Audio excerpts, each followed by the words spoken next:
lovely viewers, welcoming you all in Biophilic with Pathak ma'am. आज के lecture में class 12th के chapter number 2 जिसका नाम है sexual reproduction in flowering plants, उसका टॉपिक पोस्ट फर्टिलाइजेशन के अकॉर्डिंग दूसरा टॉपिक पढ़ेंगे। पहला टॉपिक था एंडोस्पर्म का बनना और वो हम पढ़ चुके हैं, और आज पढ़ेंगे कि कैसे डेवलपमेंट ऑफ एम्ब्रियो होता है और वो भी किसमें, डाइकॉट में। तो डाइकॉट को आज हम देखेंगे, उसके बाद कल मैं दूसरा वीडियो डालूंगी आपके लिए मोनोकॉट में कौन सा मोनोकॉट में किस तरीके से डेवलपमेंट होता है। तो देखिए यहाँ पे आपका एम्ब्रियो लिखा हुआ है। आप सभी को पता होगा कि एम्ब्रियो कब बनता है। एम्ब्रियो जब किसी भी चीज का डेवलपमेंट शुरू होना होता है, उसकी जस्ट स्टार्टिंग फेज होती है, और एम्ब्रियो से पहले आपका जाइगोट बनता है। जाइगोट एक 2n सेल होती है, इट मींस डिप्लॉयड सेल होती है। उसमें मेल और फीमेल दोनों का पार्टिसिपेंट होता है। और ये चूंकि हम लोग प्लांट्स में पढ़ रहे हैं, तो इसमें कैसे कैसे होता है उसके लिए ये लेक्चर है आपका। Embryo develop at the micropylar end of the embryo sac. देखिए एम्ब्रियो सैक का डायग्राम आपका फिगर 2.8 में सी वाले में दिया हुआ है, where the zygote is situated. तो यहां पे मैंने छोटा सा बना भी दिया है कि माइक्रोपाइलर एंड की तरफ ही एम्ब्रियो का बनना शुरू होगा, ठीक है। उसके बाद इन angiosperm zygote undergoes in resting phase. आप सभी को मालूम होगा कि एंजियोस्पर्म में जितने भी डेवलपिंग प्लांट्स हैं, जैसे कि आम है, अमरूद है, ये सारे डेवलप्ड होते हैं। पीपल है, बरगद है, ये सभी एंजियोस्पर्म के एग्जाम्पल हैं, और सभी क्या है, डाइकॉट हैं। Zygote undergoes in resting phase. देखिए रेस्टिंग फेज का जो कॉन्सेप्ट है आपका, ये एनसीईआरटी की बुक में नहीं लिखा है, लेकिन बता रहे हैं आपको। यहाँ पे बस ये लिख दिया है कि पहले एंडोस्पर्म बन जाता है, उसके बाद जाइगोट का बनना शुरू होता है। तो ये रेस्टिंग फेज में कौन जाता है, जाइगोट जाता है। जाइगोट जैसे बना वो तुरंत ही एम्ब्रियो बनने नहीं लगता है, थोड़ी सी रेस्टिंग फेज एक्वायर करता है। क्यों? क्योंकि अभी उसको चाहिए होगा डेवलपमेंट के लिए, उसके नरिशमेंट के लिए फूड। तो फूड कहां से मिलेगा आपको? फूड मिलता है एंडोस्पर्म से। तो जैसे ही थोड़ा एंडोस्पर्म फॉर्म हो जाएगा, उसके बाद जाइगोट अपने जो है रेस्टिंग फेज से अवेयर होगा, और उसके बाद एम्ब्रियो का बनना शुरू होगा, ठीक है। Because most zygote divide only after certain amount of endosperm is formed. सारे के सारे जो मोस्ट ऑफ का मतलब हमेशा ज्यादातर एंडोस्पर्म बनने के बाद ही आपका ये जाइगोट का डेवलपमेंट शुरू होता है और वो एम्ब्रियो बनना स्टार्ट करता है। Adaptation to provide nutrition to the developing embryo, ये आपका एक तरीके का एडाप्टेशन है। एडाप्टेशन मीन्स आप किसी भी कंडीशन में जहां आप नए हो और उसको अडॉप्ट कर ले, उसमें रहना सीख जाए, this is called adaptation. And after that देखते हैं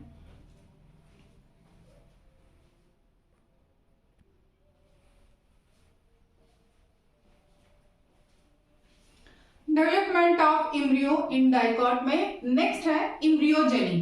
एम्ब्रियोजेनी आपका क्या होता है कि ये एनसीईआरटी में लिखा हुआ है, टर्मिनोलॉजी है, the early stage of embryo development. Embryogeny are similar in both monocot in dicot. देखिए एम्ब्रियोजेनी का मतलब बताया है कि early stage of embryo development. तो एम्ब्रियो डेवलपमेंट का जो अर्ली स्टेज होता है उसी को बोल देते हैं एम्ब्रियोजेनी। एम्ब्रियोजेनी मोनोकॉट और डाइकॉट में दोनों में सेम तरीके से होता है, ठीक है। और उसके बाद यहाँ पे आपका डायग्राम कौन सा प्रेफर होगा ये डेवलपमेंट, एम्ब्रियो का डेवलपमेंट देखने के लिए, फिगर 2.13, जहां पे आप देख सकते हैं कि जाइगोट पहले प्रो एम्ब्रियो में बनता है, और उसके बाद ग्लोबुलर शेप में, हार्ट शेप में, and after that mature embryo. तो इस डायग्राम को अगर आप अच्छे से वॉच करेंगे तो आप चीजों को समझेंगे, ठीक है। हालांकि बहुत डिटेल में नहीं है, लेकिन जितना काम का है उतना दिया हुआ है। अगर इतना डायग्राम आपके ध्यान में है तो इनफ है।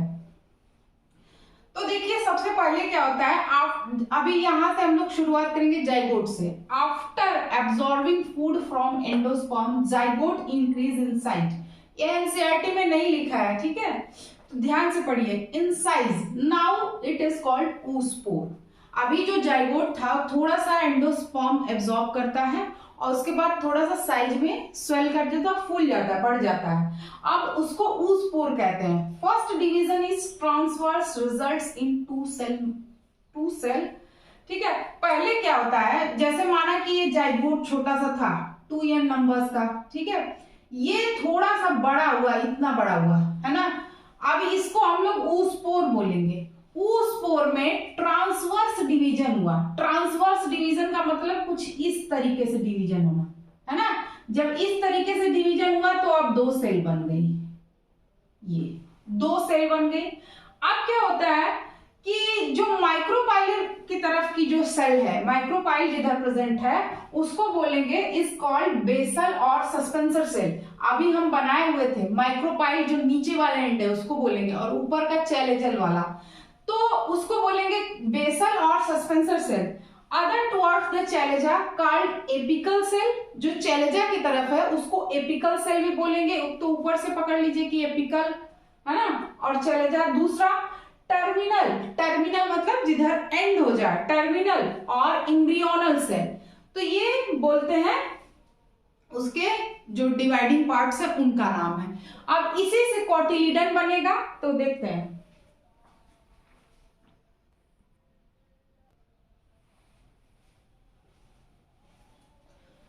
The two suspensor cells divided by transverse division forming 6 to 10 celled long structure called suspensor। देखिए अभी आपने देखा कि ट्रांसवर्स डिवीजन हुआ और जाइगोट जो है वो 2 सेल में डेवलप हुआ, और बाय ट्रांसवर्स डिवीजन मतलब 2 सेल बन गए।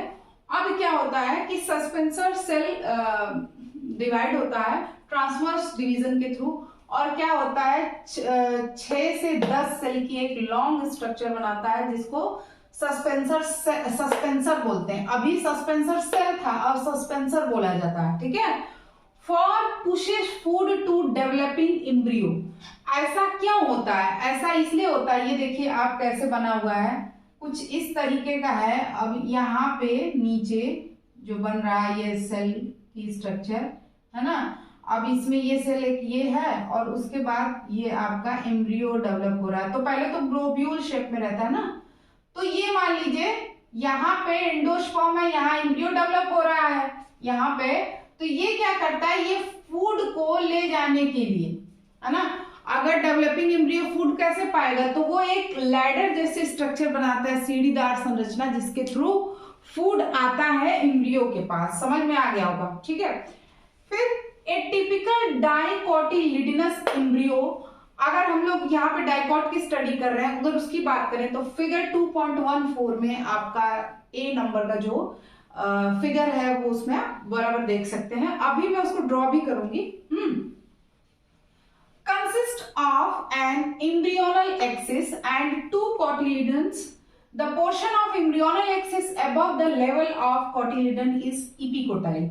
ठीक है, तो इसको ड्रॉ कर लेते हैं, उसके बाद इसका अच्छे से नाम सारा याद कर लेते हैं, इंपॉर्टेंट है।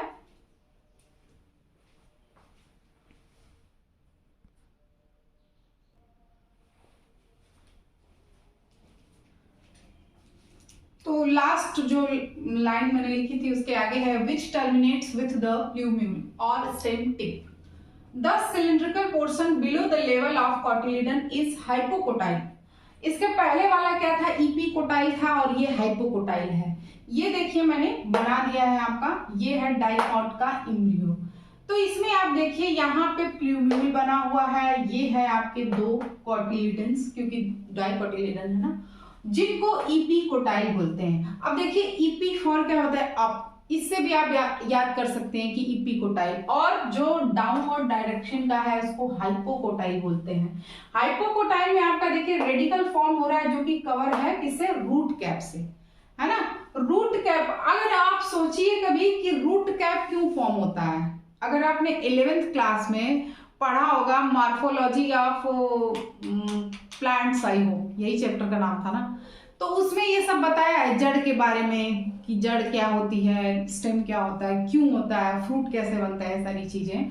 तो वहां पे ये रूट कैप वाला आंसर दिया है। मान लीजिए कि ये कोई सीड है, ठीक है, और ये जर्मिनेट हुआ, तो जर्मिनेट होता है तो ये एक इधर आता है और एक ये, इससे बनता है रूट, और इससे बनता है शूट।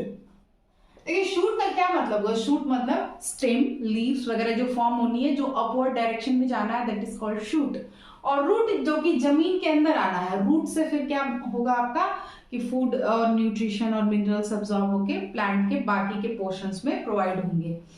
तो यहाँ पे रूट जब स्टार्टिंग फेज होती है तो अभी प्लांट जस्ट ग्रो होना शुरू हुआ है, अभी बहुत यंग होता है, तो उसको मिट्टी में अंदर आना रहता है। तो मिट्टी में भाई फोर्स लगेगा तभी तो मिट्टी के अंदर जाएगा, फोर्स लगेगा। तो फोर्स लगने में क्या होता है कि उसकी रूट डैमेज ना हो जाए, इसलिए यहाँ पे रूट कैप होते हैं। हर रूट पे रूट कैप होते हैं, ठीक है, हर रूट पे रूट कैप होते हैं। और फिर वो उसी रूट अंदर का प्रेशर देती जाती है, अंदर जाते जाती है, और रूट कैप उसकी प्रोटेक्शन करता है, ठीक है। तो ये 11th में आपका दिया हुआ है। तो ये वाली आपका जो है कंप्लीट हो गया, डेवलपमेंट ऑफ डाइकोट एम्ब्रियो कैसे कैसे हो रहा है, ठीक है। आप अगर समझ में नहीं आया होगा तो लेक्चर को एक बार और देख सकते हैं, एनसीईआरटी की बुक को जरूर रीड करिए। ये सारी लाइंस मैंने एनसीईआरटी बुक से ही लिखी हुई हैं। अब अगर आपको वीडियो पसंद आया हो तो वीडियो को जरूर लाइक करिए, आपके और भी फ्रेंड्स हों क्लास 12th के तो उनको वीडियो शेयर करिए, और इस चैनल को प्लीज सब्सक्राइब करिए। चैनल अभी नया है, अगर आप सब्सक्राइब करेंगे तो मुझे मोटिवेशन मिलेगा, मैं और अच्छे कंटेंट लाती रहूंगी आपके सामने, ठीक है। Thank you so much for watching.